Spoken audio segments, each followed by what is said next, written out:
Inspirations and solutions. Inspirations and solutions. Radio Week.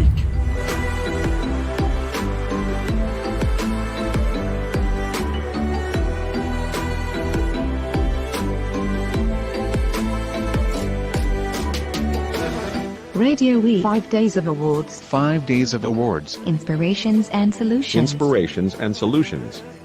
Radio Week.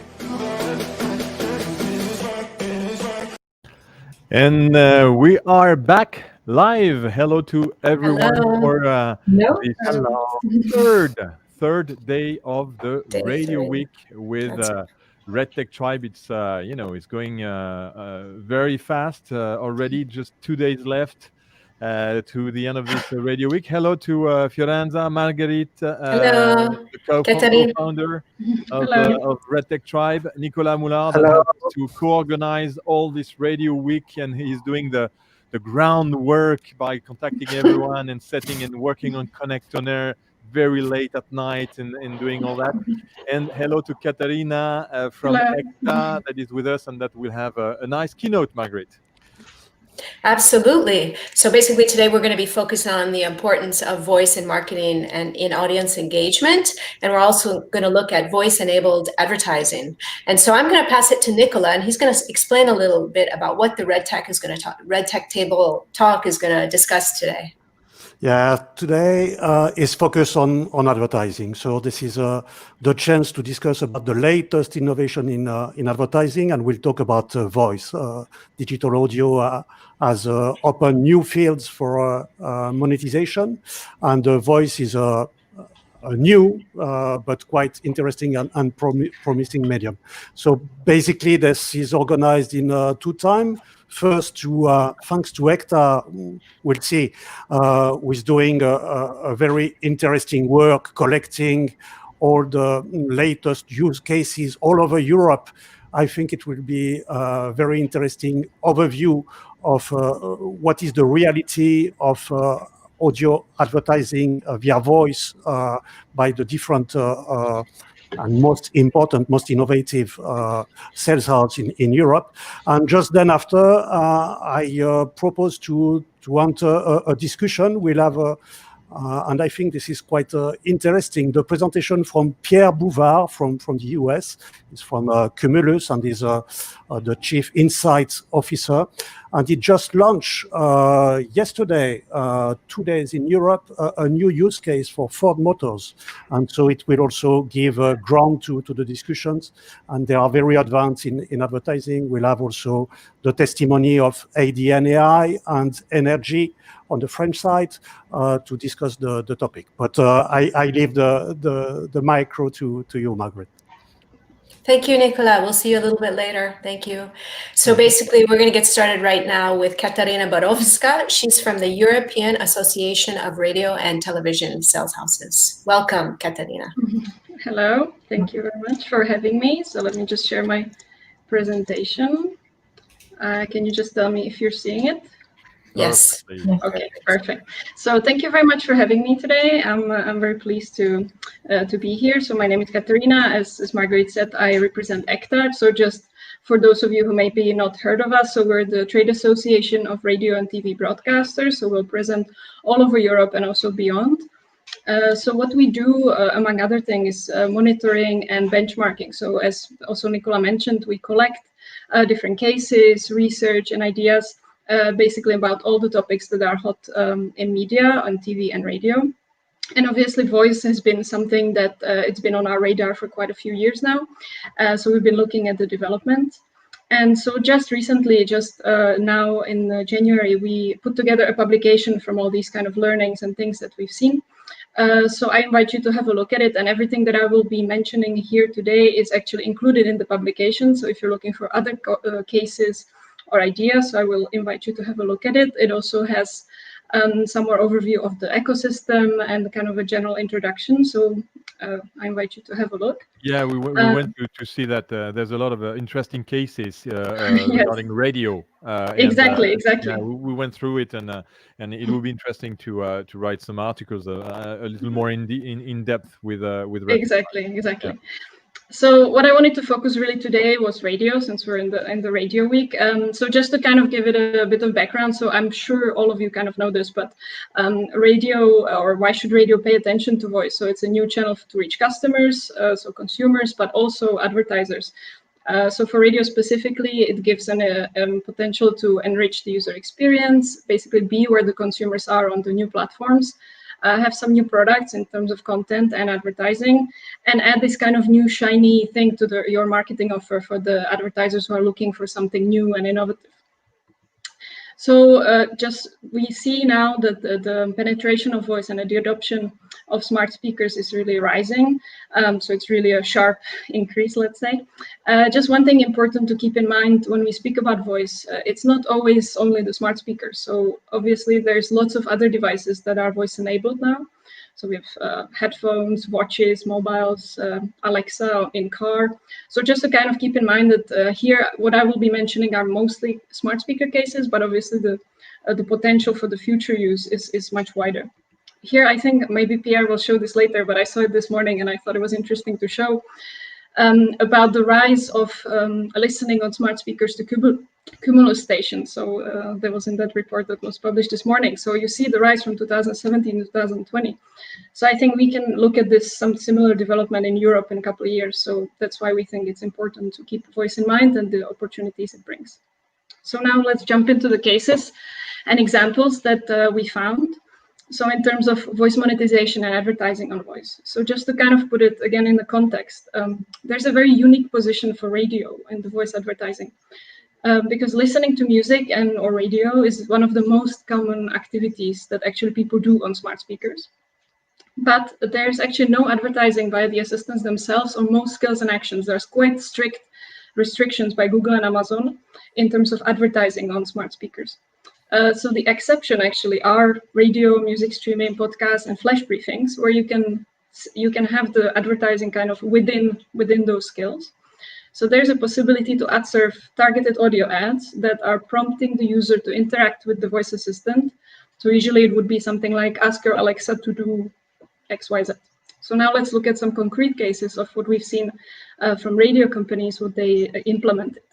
So there's one case from Bauer Media Group in the UK. So they had these exactly what I said, these dynamically inserted spots with call to action. So it was a campaign for Audi where you could book a test drive. So basically the campaign would be inserted in the radio stream and it would just say, oh, if you want to test this new Audi, just ask your Alexa to book you a test drive via yours truly. So yours truly is a technology from a company, Atonos, that is embedded within the radio skill and that then facilitates the interaction with the user for booking the actual test drive. So it was ran in December 2020. And also interesting thing, they also put in a geolocation data somehow. So it offered the nearest dealership to the user. So I think this kind of interactive we can find on smart speakers. Another case is from RMS in Germany. So this one was focused on product sampling. So here it was about a new chocolate bar that was introduced to the market. And again, there was a targeted advertising within the audio stream that offered the listeners the possibility to ask for a sample. So if they said, basically send me a sample for a pickup, so there was this specific phrase, then it would guide them through registration and it would deliver the sample straight to their house. So there was a kind of a nice way, also COVID-proof way to send samples to people. Also, interestingly enough, RMS also ran then later on a questionnaire with those who participated in this. And 76% of the testers consented to receive also further communications from pickups. Also for the client, it was a nice way to get some additional touch points. Also in terms of feedback to the ad itself, it was very well received. So 97% of the testers really liked the ability to ask for the sample. And the listen through rate was also really good. So that's another kind of option.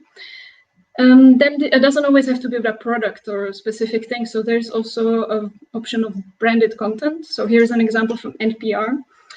They developed a specific advertising product for the client, which is a voice landing page, they call it. So it's a 15-second post roll on their flash briefing. which basically would play just after, and offer the user to listen to some additional content from that we branded content from a client. And they also offer it within the package that they then produce the branded content for the client as well. So it's a package. And they also offer a visual version of this on Alexa Show or Alexa, the ones that have the screen, basically. And then there's another case from RMS, just mentioned the link. I can share the presentation later, or you can have a look on our website. Basically similar thing with brand ambassadors, where again, there would be a spot that would offer the listeners to listen to additional content if they would like. And just to mention, so it doesn't always have to be on the smart speakers. So to kind of avoid all these restrictions by Google, Amazon, you could also deploy these kind of ads on your mobile streams, so on the online streams on mobile. So here's a case from Mainstreamatic, which is, again, a tech company that allows this kind of advertising. So here you would kind of interact with the ad itself. So it would offer you, oh, do you want to hear more, or do you want to have a coupon or a discount? Just say yes. And if you say yes, then it again triggers interaction with the advertising. So it's kind of offering a voice click, let's say, or direct interaction with the ad, which then obviously is very valuable for the advertiser. And so in a case with Gazprom Media in Russia, 4 out of 10 users actually reacted to these kind of voice-enabled ads. And in the end, it was quite a small amount of impressions that were these voice ads. But since they were priced much higher than a standard ad, they actually brought in 10% of the revenue within the digital audio segment. So that was a quite nice result. And just to kind of touch upon also for not necessarily only advertising, but also audience engagement, or various ways how broadcasters are coming up with different formats for voice, which for their skills. So obviously there are radio station voice skills, so where you can just listen to radio and just listen to music. But on top of that, we've seen quite a few examples from radio companies that are coming up with various different creative formats. So obviously flash briefings, so those are could be reused, for example, from your newscast or weather, traffic. Any of these things that are basically already present on radio could be just repackaged for these new platforms. So that's one thing to maybe think about. We've seen quite popular skills for kids and parents. So there's an example from BR Media in Germany, where they basically took their old radio plays that they had from many years ago that are very popular still, and they repackaged it with an Alexa skill, where now parents with children can listen to these stories. They can ask for a specific story, and it's like a bedtime story skill, which is quite popular. Then quizzes and games. So we've seen some examples of trivia games, trivia quizzes. There's an interesting one from Antenne Bayern, which is a song duel. So it's a kind of a quiz or interactive quiz for recognizing songs, and they have a feature that you can either play it yourself or in a like a group of friends, or even online with strangers. So it's quite a nice thing. Jokes. There's also a feature that you can ask Alexa, tell me a joke. And they sometimes partner with celebrities that would then say the joke. So in Germany is an example of this Barbara radio presenter, who's a famous comedian as well. And so she partnered with Alexa, and she's actually the one saying the jokes. And she also has a radio station and a podcast, and they're also available on Alexa. So there's a very nice cross-promotion, let's say. Competitions, just to mention. So there was a case with iHeartRadio, where they encouraged users to use Google Home to vote for their music awards. Story experiences, so you can create these like really complex choose your adventure type story experiences. Those obviously require a bit more work and investment. BR Media, again in Germany, they developed one which was called Day X, about this post-apocalyptic future. So that was quite an interesting project to get into. And then obviously podcasts as well. But from what we heard, it's quite tricky to make podcasts really user-friendly on voice on smart speakers. So for now, we haven't seen like some really success story of podcasts on the smart speakers. And just to kind of conclude, so one thing to keep in mind is really to optimize for voice search. So when you're naming your skills or actions, to really think about the searchability via voice, so people know what to say and how to search for it. So to promote and educate listeners. So we've seen a lot that radio stations do instruction videos, put on their website, really explain in detail to users how they can access it and what they can access. And also radio, one thing to mention is has the advantage that they can promote it on air, obviously. So it helps the discoverability. So that is for me. So as I mentioned, if you're looking for more examples or ideas, I invite you to have a look at our publication, or you can write me an email, and I'll be happy to answer any questions. That's it. Hold from on, me. Margaret. Your microphone is off. Hold on. There. Nice. Now we hear you. Hello, thank you, Katarina. That was very interesting. That gave some really good examples of how people, with their voice, they can interact with technology. It kind of gives a human touch to it, and I think that's really interesting. In your presentation, serves as a perfect example of that. One question: is it difficult to measure, to track metrics with the voice-enabled devices? How do you do that? So I think so. I know that RMS, for their case, since the interaction, then basically then they got an email. So if they asked for this sample, they had to go through the kind of answering the question, giving their email. So there it was quite easy to track then how many people actually went for it and went through all this thing.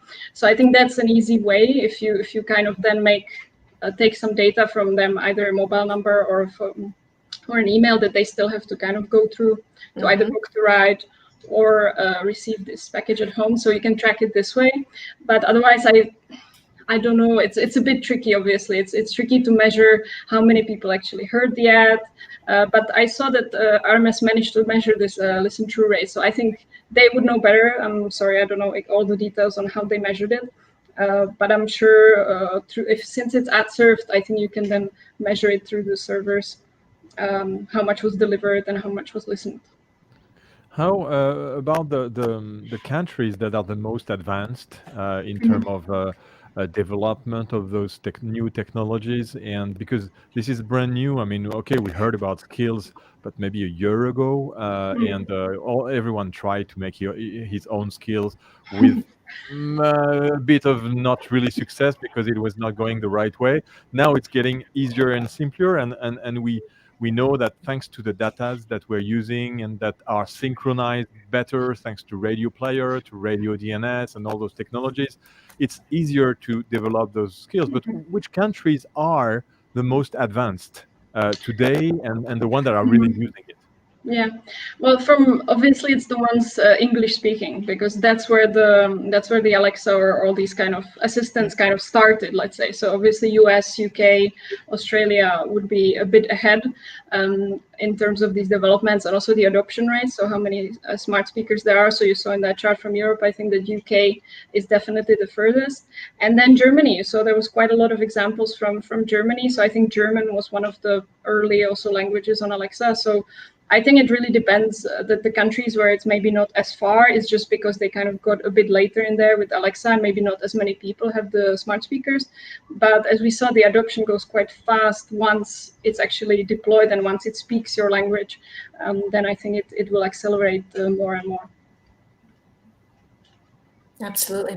Thank you very much, Katarina. That was very interesting. Fiorenza, do you have any questions for Katarina? Yeah, I was just curious. Nearly at the end of your presentation, you referred to a podcast, and being actually still not integrated in this kind of tracks and skills and stuff. Why is it so difficult, or is it just too new to be part of this kind of technology?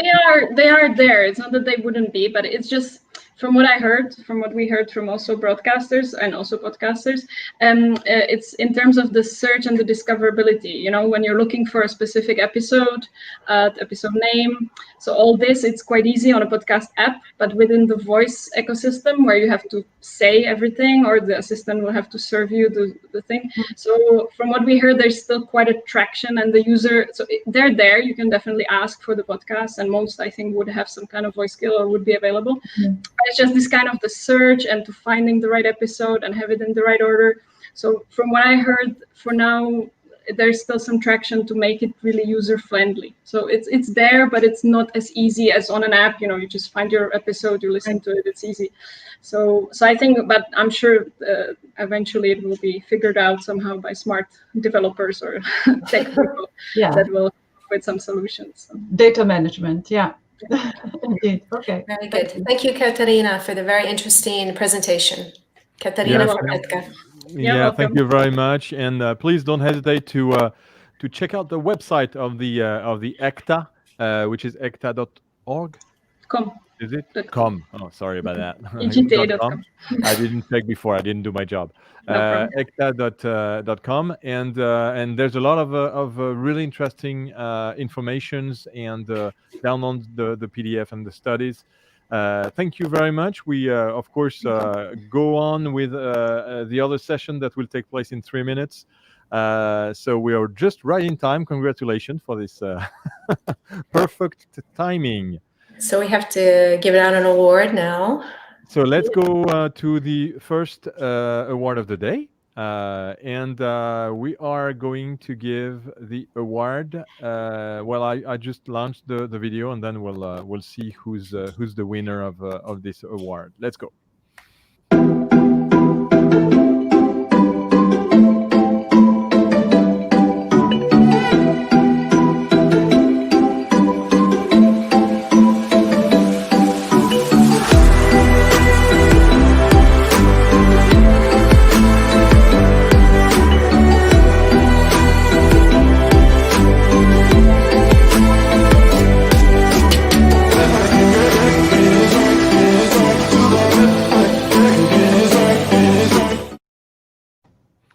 Neuromedia Metric Crowd, Margaret.